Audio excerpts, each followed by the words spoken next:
हिंदू ज्ञान में आप सभी भक्तजनों का स्वागत है। आज हम नवरात्र की प्राचीन और अलौकिक कथा का श्रवण करेंगे और जानेंगे कि नवरात्र व्रत क्यों किए जाते हैं। इस व्रत में उपवास या फलाहार आदि का कोई विशेष नियम नहीं है। प्रातःकाल उठकर स्नान करके मंदिर में जाकर या घर पर ही नवरात्रों में दुर्गा जी का ध्यान करके यह कथा पढ़नी अथवा श्रवण करनी चाहिए।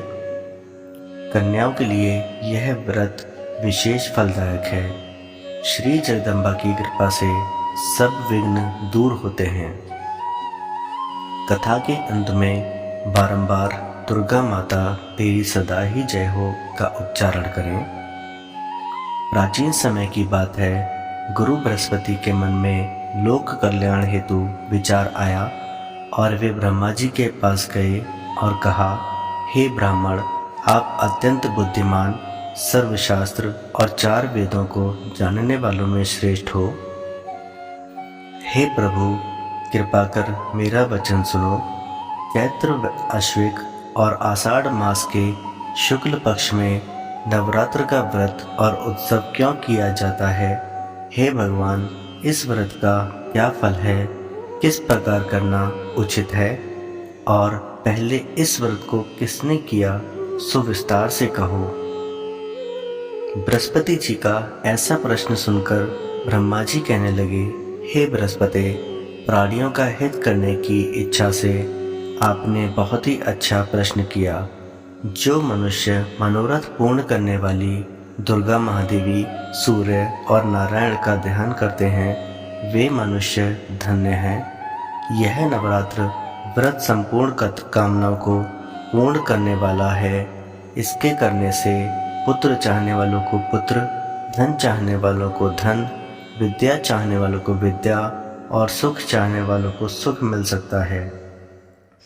इस व्रत को करने से रोगी मनुष्य का रोग दूर हो जाता है और कारागार हुआ मनुष्य बंधन से छूट जाता है। मनुष्य की सभी आपत्तियां दूर हो जाती हैं और उसके घर में संपूर्ण संपत्तियां आकर उपस्थित हो जाती हैं। बंध्या और काक बंध्या को इस व्रत के करने से पुत्र उत्पन्न होता है। समस्त पापों को दूर करने वाले इस व्रत के करने से ऐसा कौन सा मनोबल है जो सिद्ध नहीं हो सकता।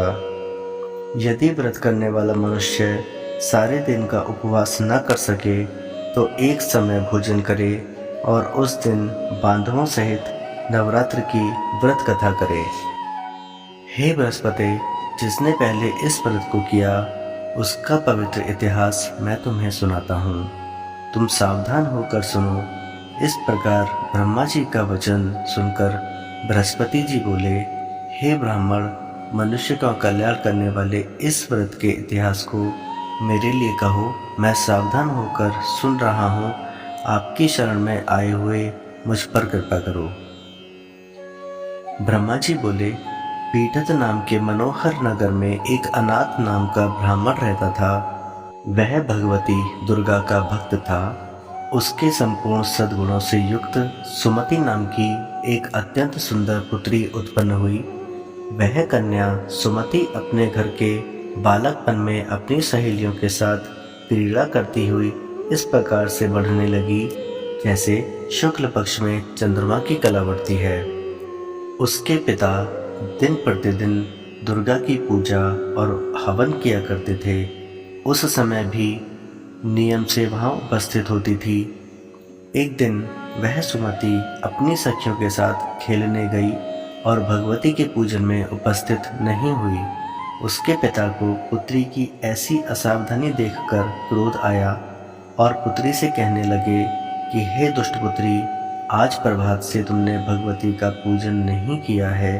इस कारण से किसी कुष्ठी और दरिद्री मनुष्य के साथ तेरा विवाह करूँगा। इस प्रकार कुपित पिता के वचन सुनकर सुमति को बड़ा दुख हुआ और पिता से कहने लगी कि हे पिताजी, मैं आपकी कन्या हूँ। मैं आपके सब तरह से अधीन हूँ। जैसी आपकी इच्छा हो वैसा ही करो। राजा कुष्ठी अथवा किसी अन्य के साथ जैसे आपकी इच्छा हो मेरा विवाह कर सकते हो, पर होगा वही जो मेरे भाग्य में लिखा है। मेरा तो इस पर पूर्ण विश्वास है। मनुष्य जाने कितने मनोरथों का चिंतन करता है, पर होता वही है जो भाग्य में विधाता ने लिखा है। जो जैसा करता है उसको फल भी उस कर्म के अनुसार मिलता है, क्योंकि कर्म करना मनुष्य के अधीन है, पर फल देना देव के अधीन है। जैसे अग्नि में पड़े तृणाती अग्नि को अधिक प्रदीप्त कर देते हैं, उसी प्रकार अपनी कन्या के ऐसे निर्भयता से कहे हुए वचन सुनकर उस ब्राह्मण को अधिक क्रोध आया। तब उसने अपनी कन्या का एक कुष्ठी के साथ विवाह कर दिया और अत्यंत क्रुद्ध होकर पुत्री से कहने लगा कि जाओ, जल्दी जाओ, अपने कर्म का फल भोगो। देखें केवल भाग्य भरोसे रहकर तुम क्या करती हो।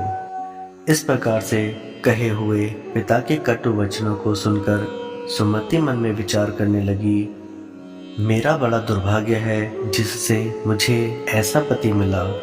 इस तरह अपने दुख का विचार करती हुई वह सुमति अपने पति के साथ वन चली गई और भयावने कुशयुक्त उस स्थान पर वह रात बड़े कष्ट से व्यतीत की।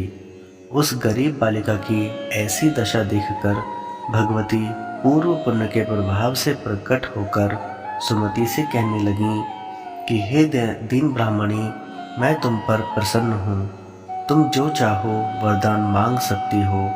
मैं प्रसन्न होने पर मनवांछित फल देने वाली हूँ। इस प्रकार भगवती दुर्गा का वचन सुनकर ब्राह्मणी कहने लगी कि आप कौन हैं जो मुझ पर प्रसन्न हुई हैं, वह सब मेरे लिए कहो और अपनी कृपा दृष्टि से मुझ दीन दासी को कृतार्थ करो।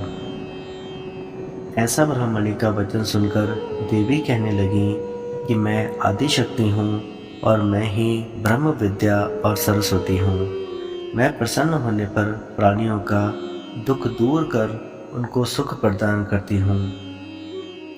हे ब्राह्मणी, मैं तुझ पर तेरे पूर्व जन्म के पुण्य के प्रभाव से प्रसन्न हूँ। तुम्हारे पूर्व जन्म का वृतांत सुनाती हूँ, सुनो।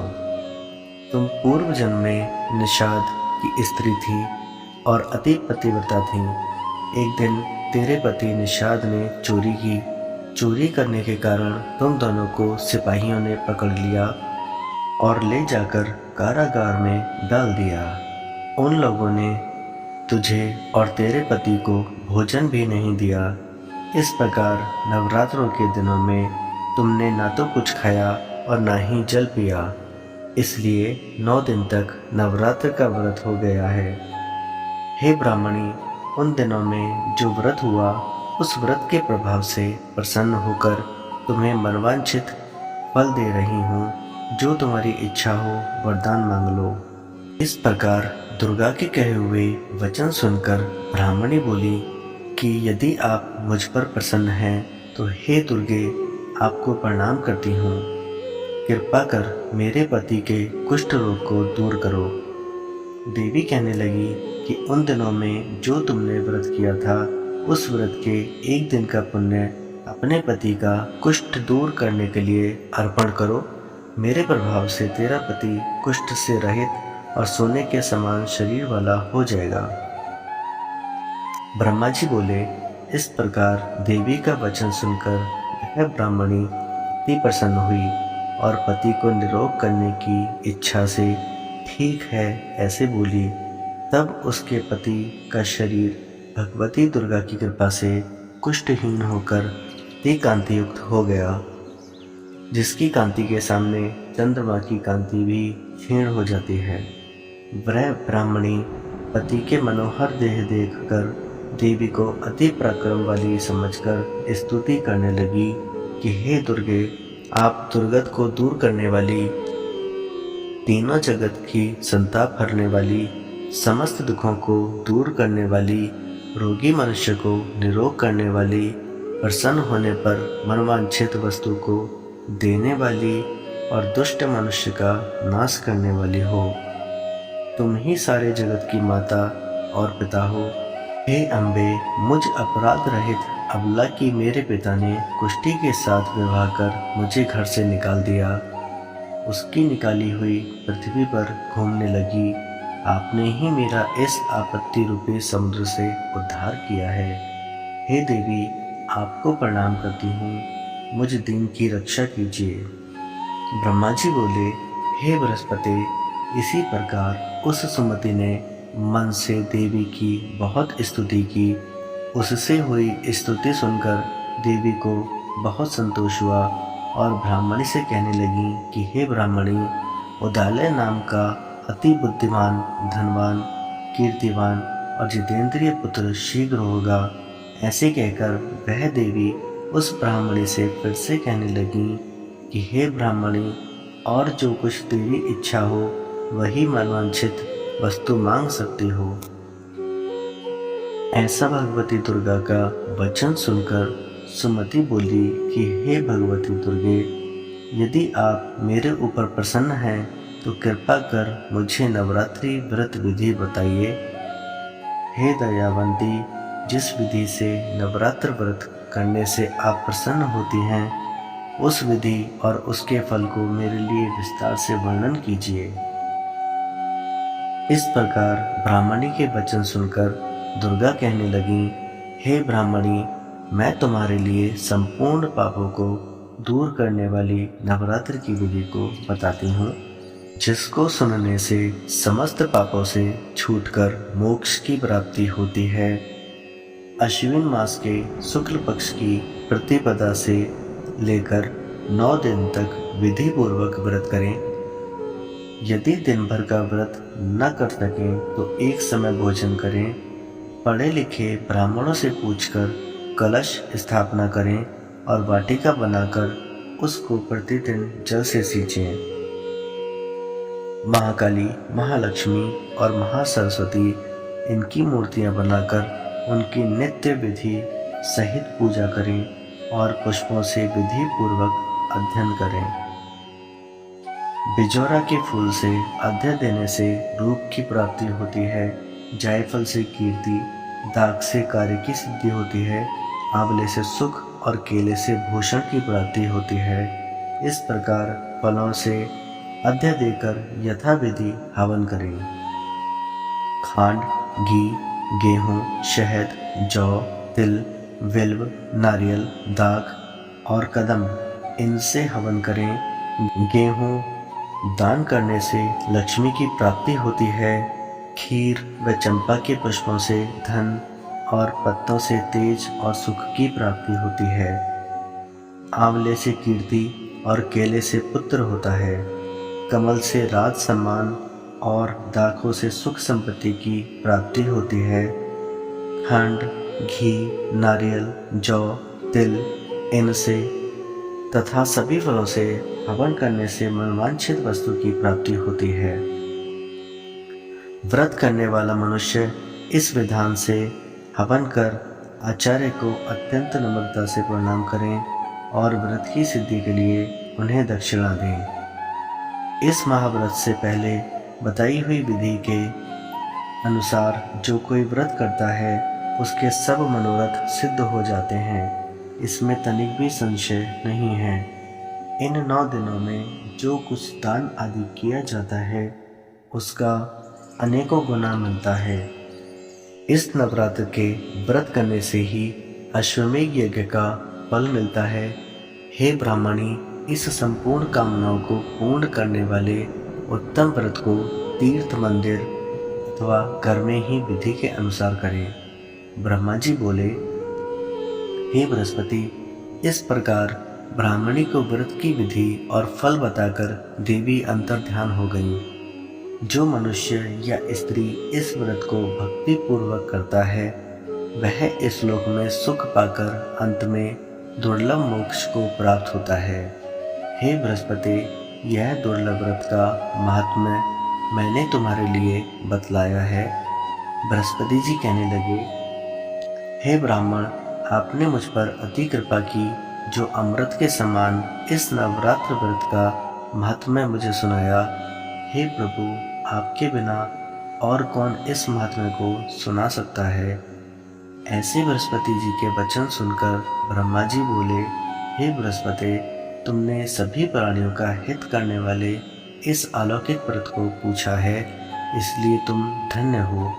यह भगवती शक्ति संपूर्ण लोगों का पालन करने वाली है। इस महादेवी के प्रभाव को कौन जान सकता है। इन्हीं पावन वचनों के साथ नवरात्र व्रत कथा समाप्त होती है। आपसे निवेदन है, वीडियो को लाइक व शेयर करें और चैनल को सब्सक्राइब करें। आप सभी को मेरा प्रणाम।